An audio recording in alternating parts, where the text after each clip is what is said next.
Well, good morning, Americans. How are you? Don't you know me? I'm your native son. It's the Boston Cowboy here, casting out my rays of life from a beautiful New England.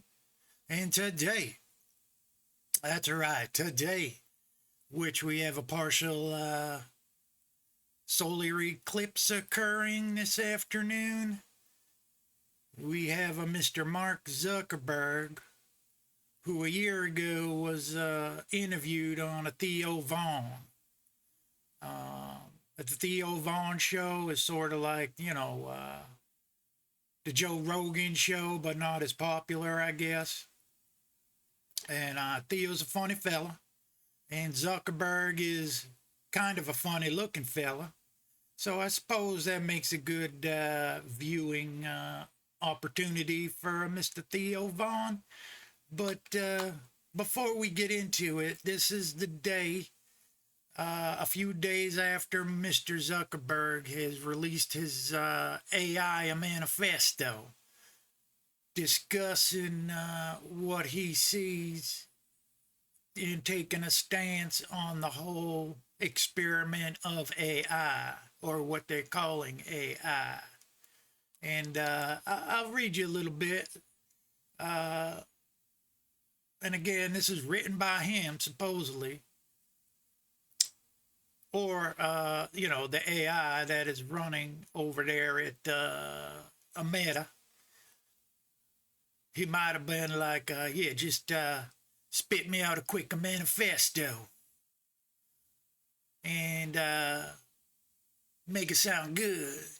But anyways, supposedly written by him, and he endorsed it, so I guess it's his views and his thoughts, and so we're going to hold him to it as we read a little bit of this. We're not going to go through it. It is quite a manifesto. You can find it online and read it yourself. But he's the title of it here is basically he's taking a stance saying the future is for everyone.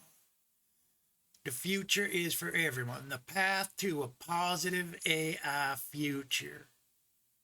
So right there, he's trying to spin AI as something positive, which it could be. But the problem is, see, this AI here is being raised in a capitalist society. And when it comes to capitalism, it's a take no prisoners type of game. So the future is certainly not for everybody in this here ball game. But I mean, that's a very general statement. The future is for everyone. Well, no shit. No shit.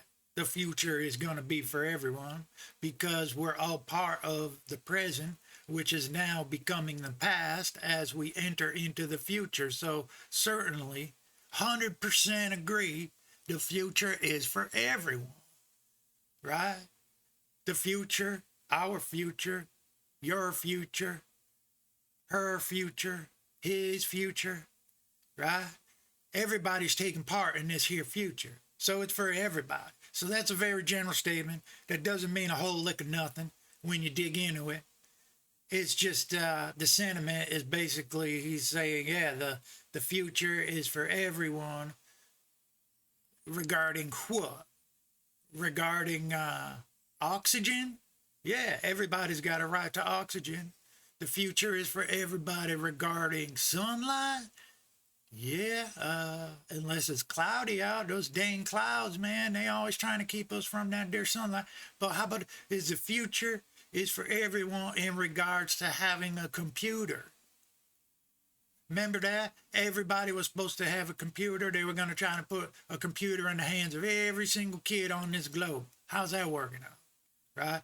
Are we still having to pay for our computer? You're damn right we are. And when we get that computer, it's coming loaded with all this telemetry software that as soon as you turn it on, it takes a picture, it records your voice, it damn near gets your DNA profile already stored and lickety split sending it over there to Microsoft and Dell and what have you, Lenovo, Toshiba, HP, a Microsoft, Where does it stop?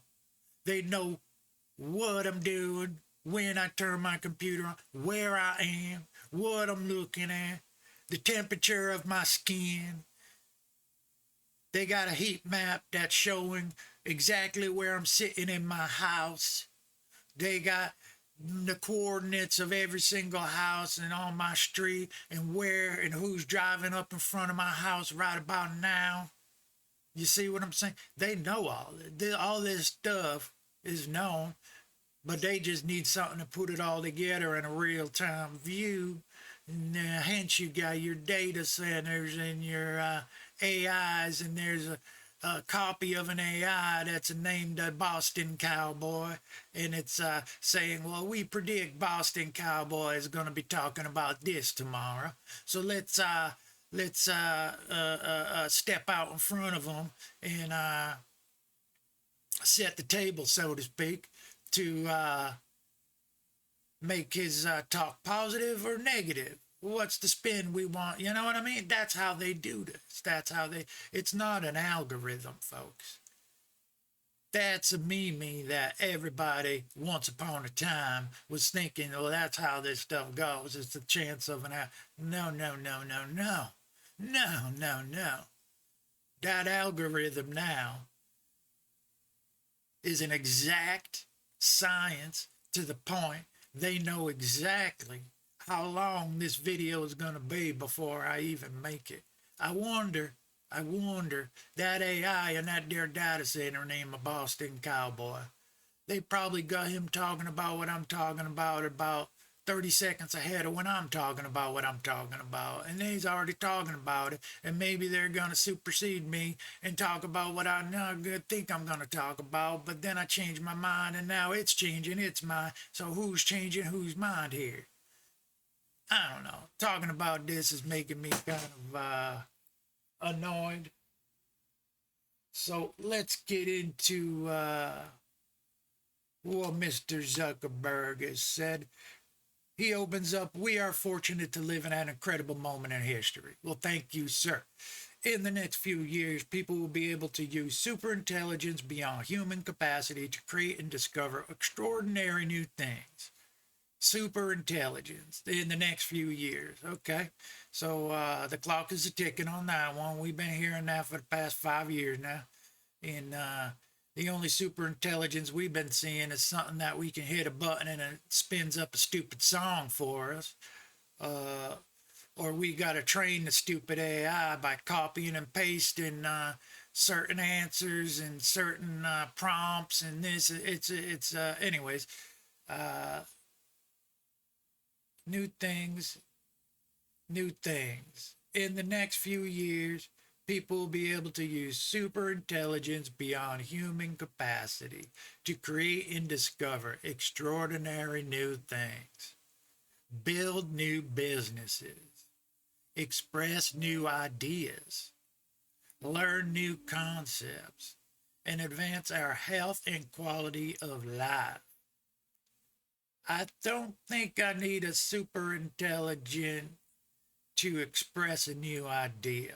That there is a fallacy, Mr. Zuckerberg. So already in the opening salvo, he is basically saying this here new superintelligence is going to supersede your stupid human organic brain, and it'll do all the new thinking for you. It will be able to help you express new ideas. Because that's what he said. In the next few years, people, you and I, will be able to use superintelligence beyond human capacity to create and discover extraordinary new things, build new businesses, express new ideas. So if we take out the first two things, and we restate this, in the next few years, people will be able to use superintelligence beyond the human capacity to express new ideas. So he's saying superintelligence is going to be able to express a new idea beyond your and mine and his supposedly human capacity to express new ideas. So here I am expressing a new idea to you. But in a few years, I will be able to use this super intelligence to express my new idea for me. And I don't even have to think of the idea. I just tell the super intelligence, come up and express a new idea for me. And it will do that. Supposedly, according to Mr. Zuckerberg, that's the future he wants. He wants a future where you don't do no thinking, right? You don't do no thinking. And that's what that little snippet means, right? This is in the first two sentences, folks. The first two sentences, right? But he couches it in this, well, you can build a new business. You can do new things. You can learn new concepts. You know, it'll advance our health and quality of life. And it will express a new idea for you. How is that going to work? How is we going to use a super intelligent? Like, just think about it. And that's the thing. Nobody thinks about this stuff, about what they really are saying, right? Because that it's words of words, right? Yes, you can derive different meaning from different words based on what's ahead of the word and what's behind the word and what is being the sentiment of the whole body of words. But these particular words express new idea. So it's going to be a new idea. Where do ideas come from? Ideas come from you and I, the human brain, right? I'm sitting there thinking, working out some type of new idea, or maybe you just wake up in the morning and boom, you have a new idea in your goddamn head, right? And you're like, holy moly, this is a great idea. Where'd it come from? I don't know, but it's there. I'm going to run with it, right? And you do. And you do. And maybe it's a brilliant idea. Maybe that's how Mr. George Hand got his idea to do this whole AI thing, to do the whole neural network. Everybody did say, you know, Mr. Hinton, this ain't gonna work. Why you going down this road?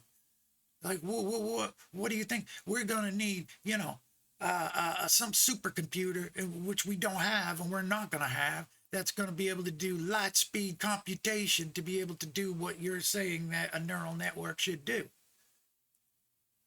But he kept at it and he came up. This is where we're at now. And so now, supposedly, because it mimics the human brain, that neural network there, and it can express a new idea. How does it do that? How does it express a new idea? Right? In order to express a new idea, you need language. You need a voice, right? You need some type of action. You can think of a new idea all day long, all you want, right? But if you don't express it, it's nothing. It's just a puff of smoke in your brain, here today and gone tomorrow. But if you express that new idea, then you're putting it out there. You're putting it out there to others. You're putting it out there on a piece of paper that you can then look at, internalize, parse it out, go over it, and start thinking about it in a logical way.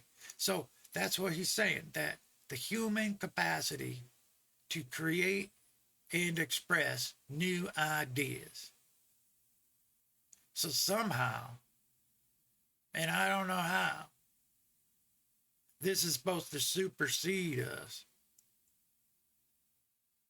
which we kind of know, it's going to express a new idea for us before we even have that idea. And why is he saying that? Because he knows what's going on in these here data centers. Each and every one of us is going to have an equivalent AI in the data center under corporate control of one of them's going to be a Meta, One of them's going to be in OpenAI. One of them sure as hell is going to be in Google. One of them's going to be in the government. One of them's going to be in Anthropic. One of them's going to be in Apple. One of them's probably going to be in Stanford because Stanford's somehow tied into this. One of them's going to be for the CIA because, you know, the CIA is above all this. One of them's going to be for the NSA for threats and whatnot. One of them's going to be for Public Security Office, which we don't have, but we're going to have probably pretty damn soon.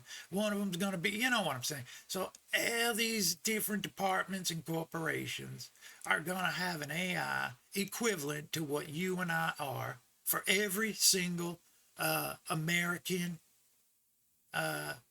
citizen. And it makes you wonder, well, why is Trump picking out all these non-citizens and immigrants, right? Why? Because they're not American. And if they're not American, they don't fall under American quote unquote law of the land, and they don't fall under quote unquote corporate structure of ownership of information. And maybe if we scoop up those immigrants and create an AI of each and every immigrant under corporate control, then whatever country they're from can say, hey, wait a minute. We don't want that. We don't want you scooping up our national citizens and putting them and creating like an equivalent duplicate clone of an AI. You're not gonna, it's not a physical body clone. It's basically, it's sitting on a server, and that clone is you. And it's basically what you're going to be doing but 5 minutes before you even do it. And they need some super AI that is above all this, that is coordinating it all, and can then flag if it's for Google, well, this person's going to buy a brand new Tesla, right? So let's throw them some Tesla commercials. Or maybe we don't want them to buy a Tesla. Maybe we got a new Google electronic car that's coming out. We want them to buy that. You see what I'm saying? But maybe they can do pre-crime type stuff in that their movie, the Philip K. Dick their movie. This is just a rant. We haven't even gone to the stupid video yet. The stupid Zuckerberg fella with his stupid glasses and his stupid, trying to be cool Joe Rogan fan, and now he's on stupid Theo Stupid Von. Anyways, yeah, that's the Boston Cowboy. Let's listen to what he's gonna say. You drink coffee, man, or no? Nah. Really? Yeah. I mean, you've had it. Whoa! The first question out the gate. This is how bizarre this fellow is. I don't even think we need to watch this video. This is how bizarre this. Do you drink coffee, dude? No. That's it. No. Let's watch that. Let's watch that again. For real. For real. That was bizarre. That was the first question out of the gate. I don't even think I'll put a link in the description for y'all, but I don't think we need to go on any further beyond that. Let's see what he's. Really? Yeah. I mean, you've had it. I have. And power exists in only so few people. He co-founded Facebook in 2004 when he was 19 years old, the company that turned into Meta, which is where we are today in their headquarters. I'm thankful to spend time and get to know Mr. Mark Zuckerberg.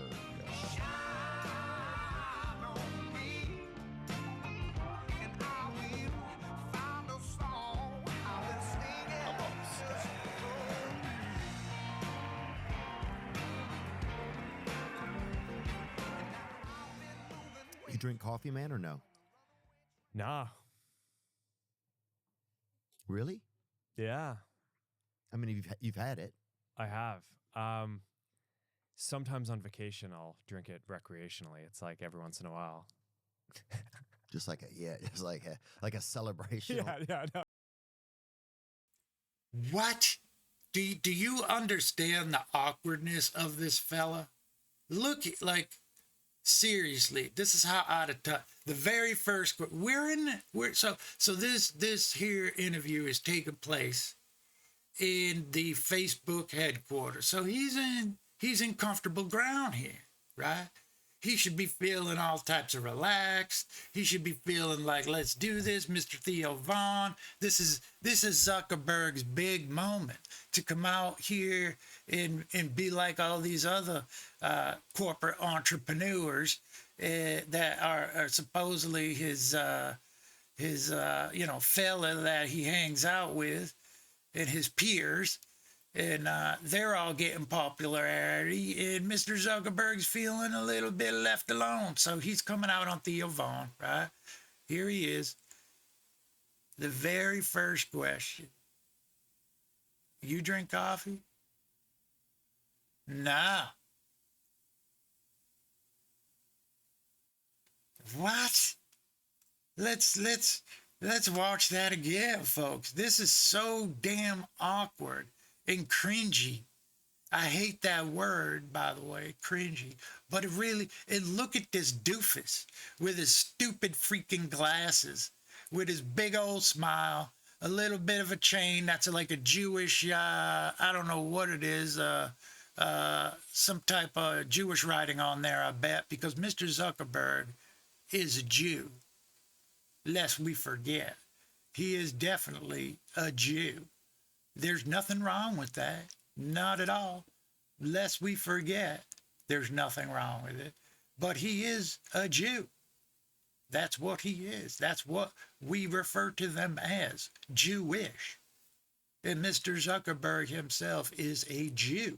So here he is with his little gold Jewish chain on, his big old goofy glasses, right? This neutral white t-shirt, and his pasty old white skin, his stupid haircut, right?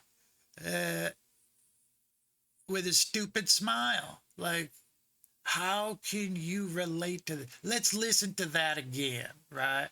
For real. I don't even think Theo knew what to say. Like, Theo did not know what to say after that. Okay? We're going to go through this again. You drink coffee, man, or no? Nah. Really? Yeah. I mean, you've had it. Dude, that is so awkward. Oh my God, no. Really? Yeah. You had coffee. Sometimes when I'm on vacation, I'll have a cup of coffee. How awkward is this fella, right? And he's the one that wants to, come out with this stupid manifesto. I mean, this is the guy that came up with this, and he tricked the whole damn United States, right? Everybody's like, oh yeah, social media, this Facebook thing, we can connect with everyone. In the background, he is scooping up everybody. Nobody knew this back in 2004 when he founded this. I mean, we kind of did, but most people really didn't understand the whole nature of it and the extent at what they were. They were, oh man, you know what I'm talking about. And this guy, that's what he built his empire on, right?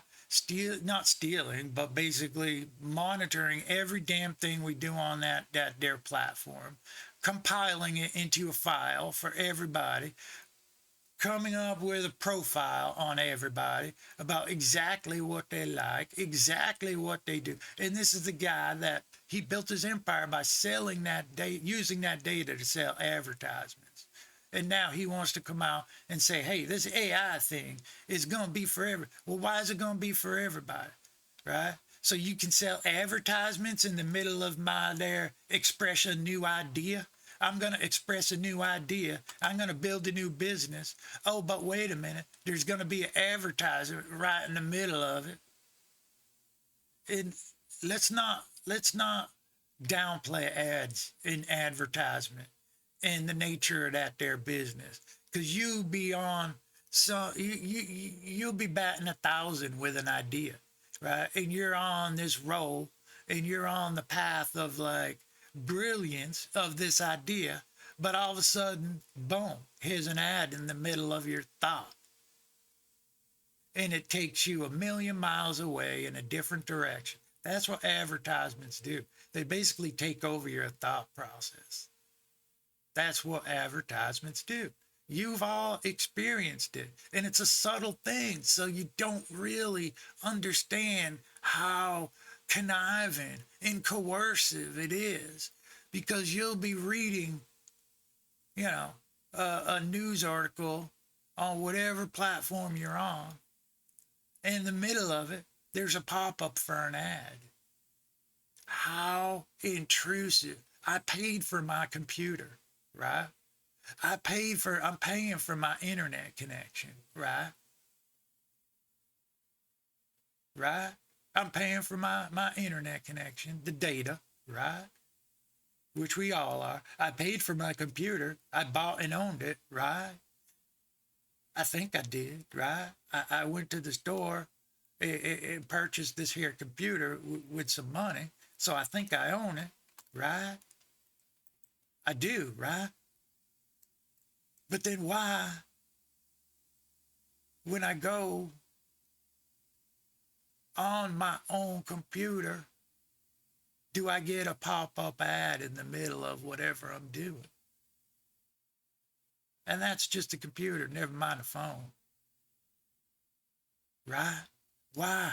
Why are we getting? Why are we putting up with this? Why are we using these here platforms that are constantly bombarding not only our sight, but our hearing?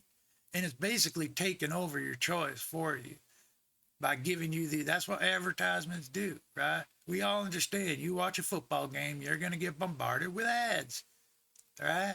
And some of those ads are going to yank on your heartstrings, right? And they're maybe going to make you tear up a little bit. And you're going to be, hey, go fellas, I got to go to the bathroom real quick. I'll be right back. And you go wipe your eyes because that dead commercial just had you tearing up, right? And you remember that for years and years, right? Well, I'm having some new idea that I'm working on here, right?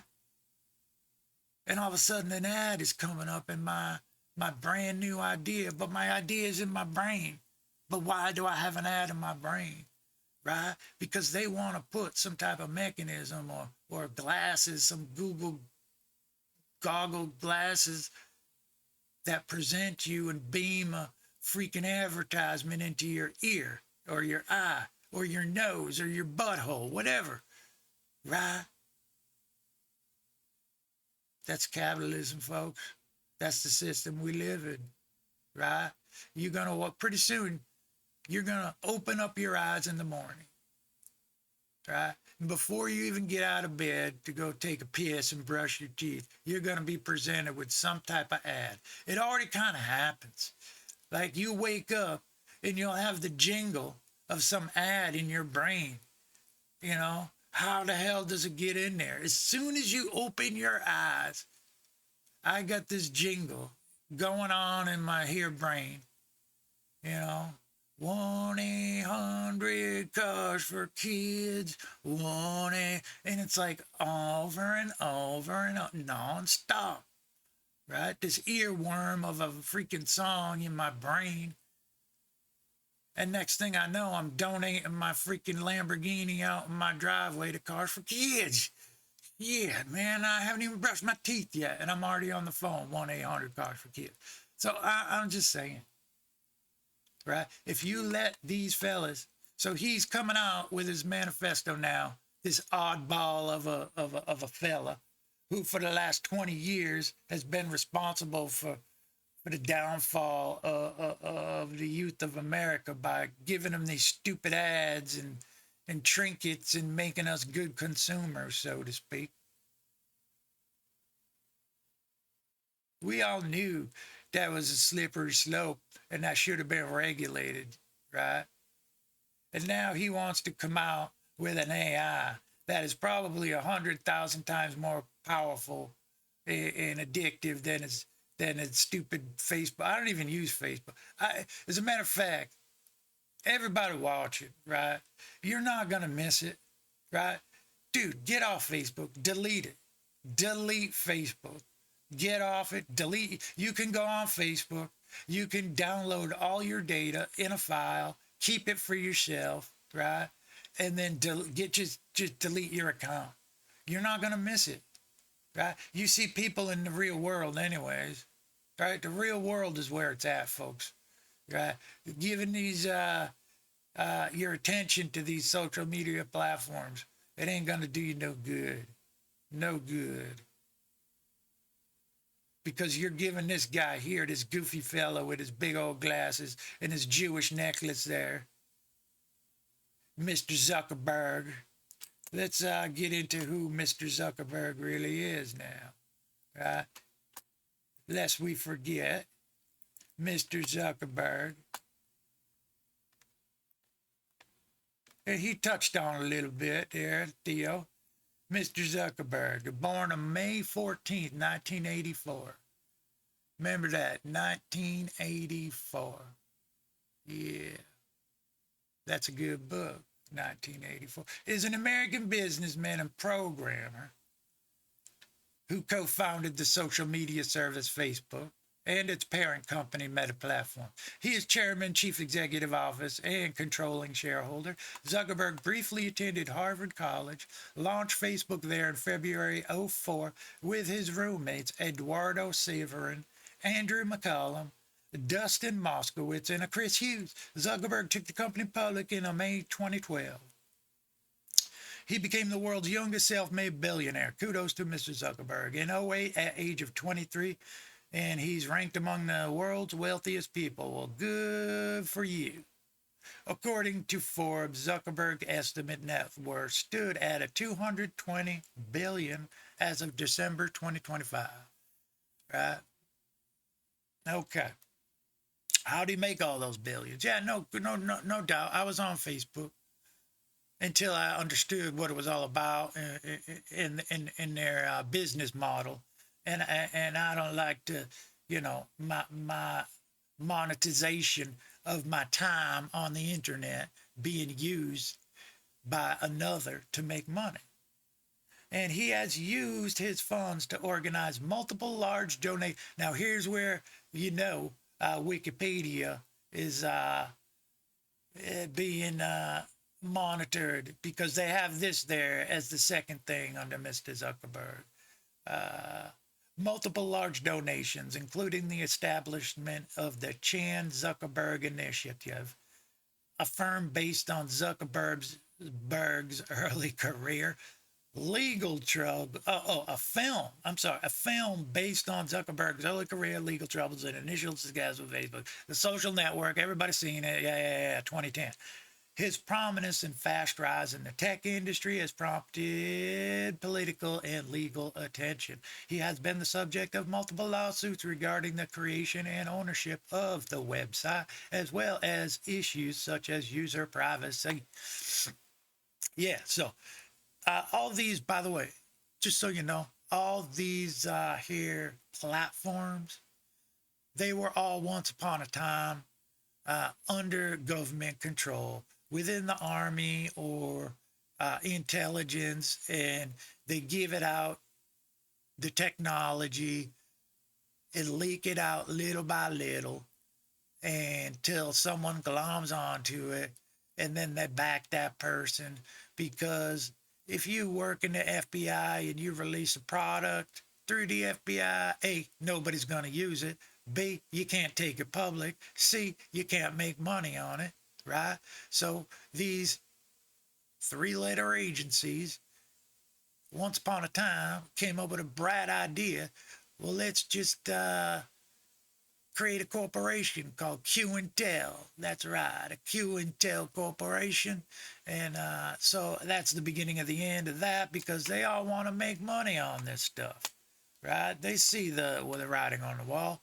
So Oracle is the same way.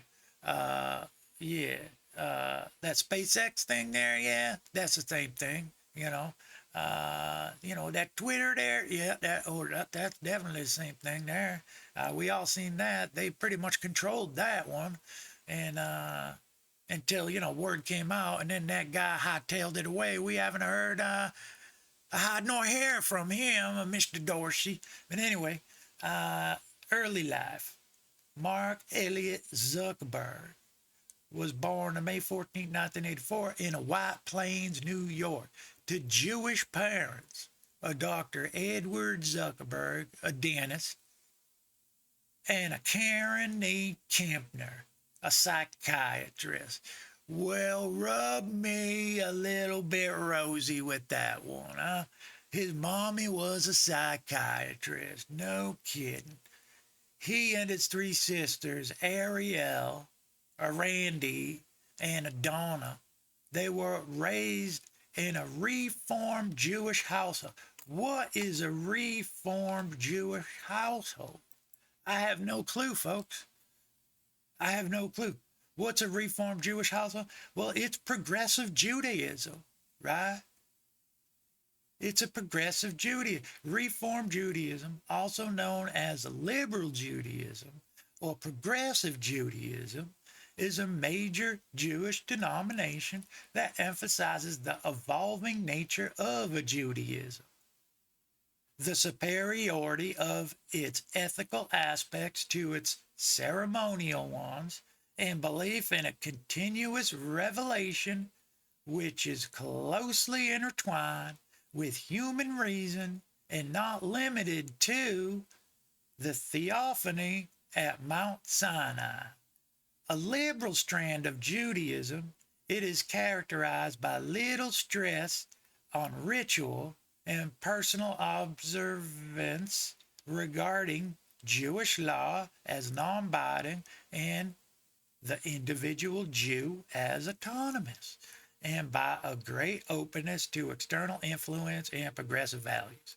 The origins of Reform Judaism lie in mid-19th century Germany, where Rabbi Abraham Geiger and his associates formulated its basic principles, attempting to harmonize Jewish tradition with modern sensibilities in the age of emancipation, understanding Judaism in terms of the historical critical method in modern philosophy, seeing it as constantly evolving. The early Reform movement sanctioned a conscious adaptation of religious life and the omission of observances and beliefs considered irrelevant and superstitious. So they basically pick and choose what they want to believe.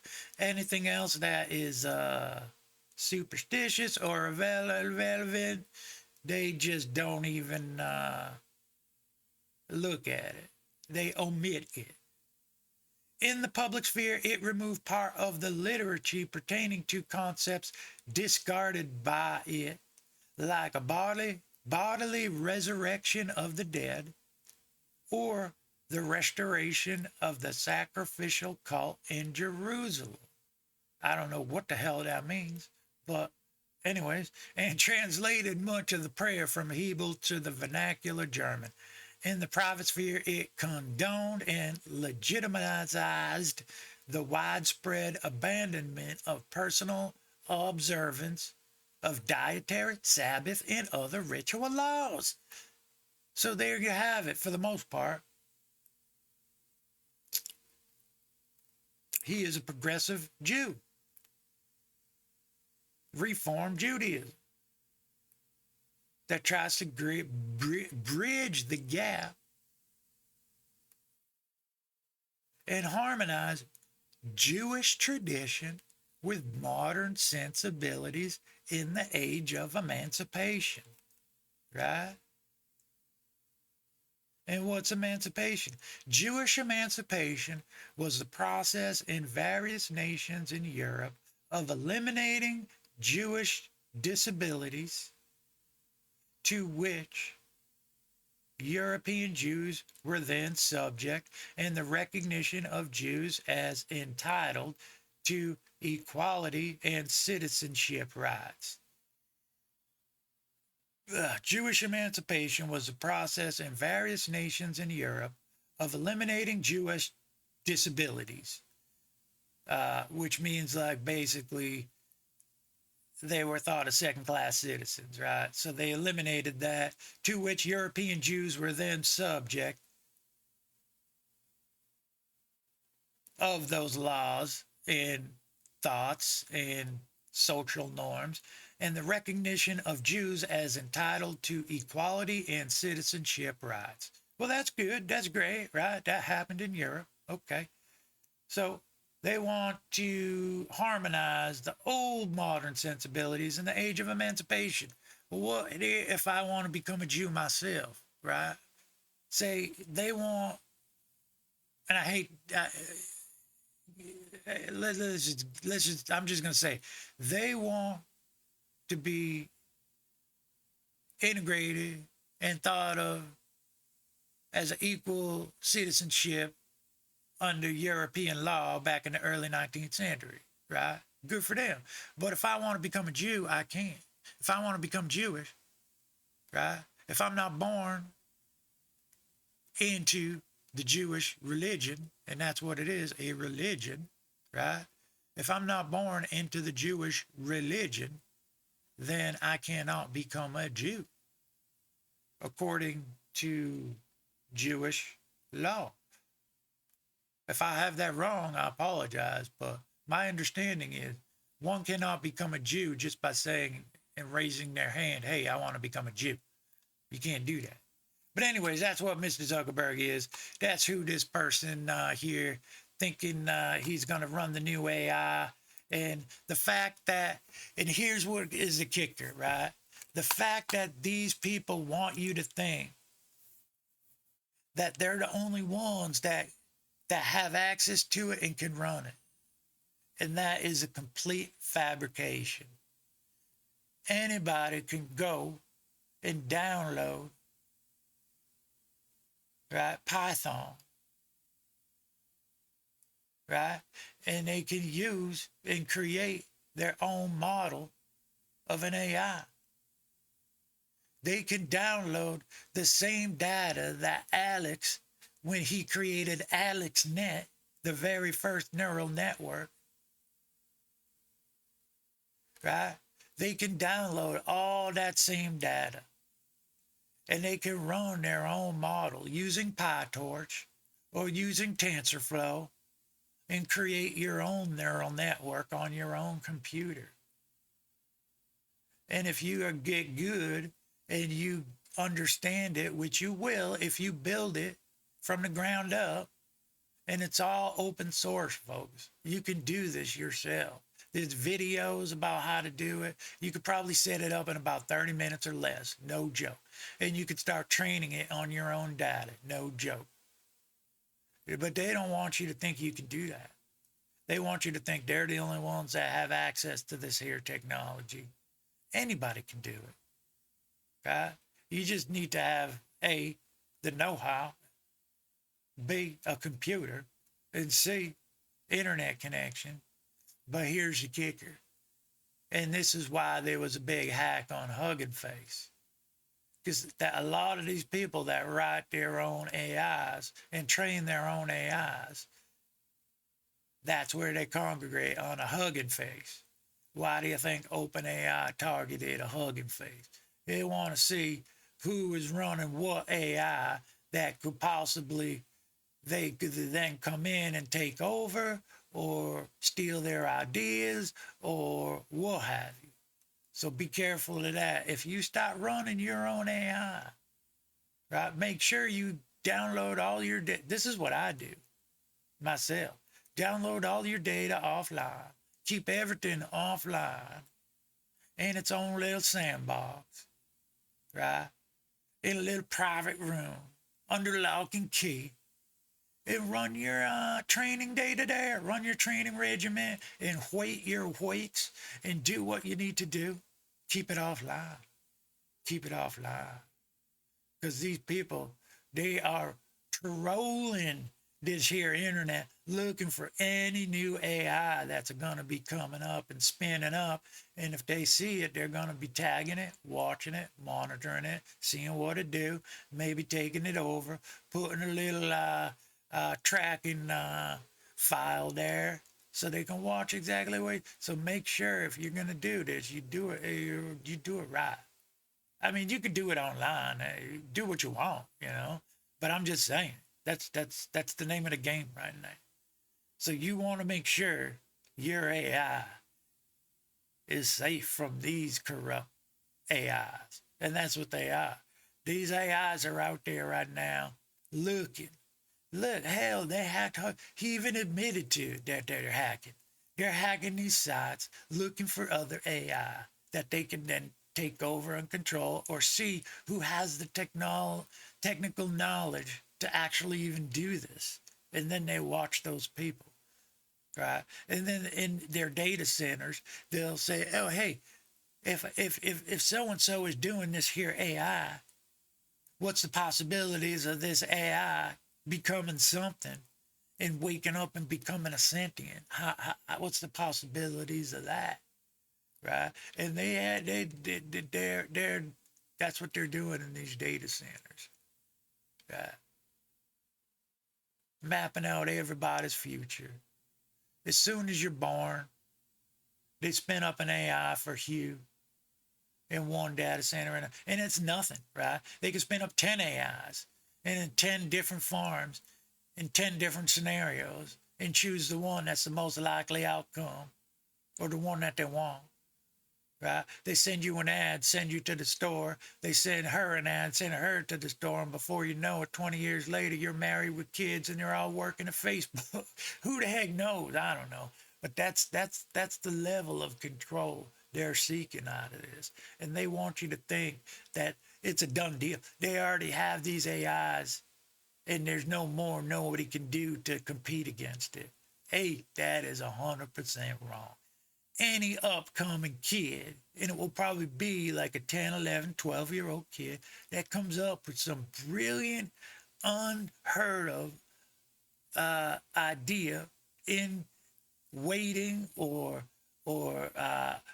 back propagation or something, and figures out some new unknown and exploit the heck out of it. And that's what they're looking for, right? Because these guys are out of ideas. They don't know what to do, right? Everybody's quitting Google. If you notice, all these AI execs have left Google, right? A lot of them left OpenAI. They're all forming their own AI companies now. Hey, that's the way this industry is going, because they don't have ideas, or the ideas they have, they don't want to give them to Google. They don't want to give them to OpenAI. They don't want to give them to Meta, right? They don't want to give them to Mr. Musk. That's what I'm saying. They want to do it themselves, but they're doing it wrong. They're coming up with some new corporation and announcing that, oh, we're going to raise some funds and so can invest. Well, what happens if Mr. Zuckerberg says, hey, here's $1 billion? I mean, then he owns that. Then maybe that's their play. I don't know. Maybe that's their play. If they see it, they say, hey, I want to get rich too, you know? And who can blame them, right? Who can blame them? But anyway, I don't think we really need to watch this video. I didn't even know what it was going to be until I started watching it.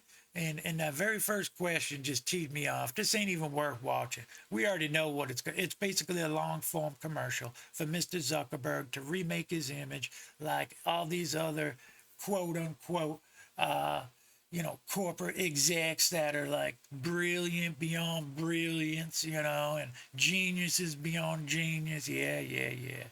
Anyways, don't forget today's a full eclipse, today's a full eclipse of the sun for parts of Europe. But on the East Coast here in Boston, we're going to get about 10 to 15% eclipse of the sun at about 1:30.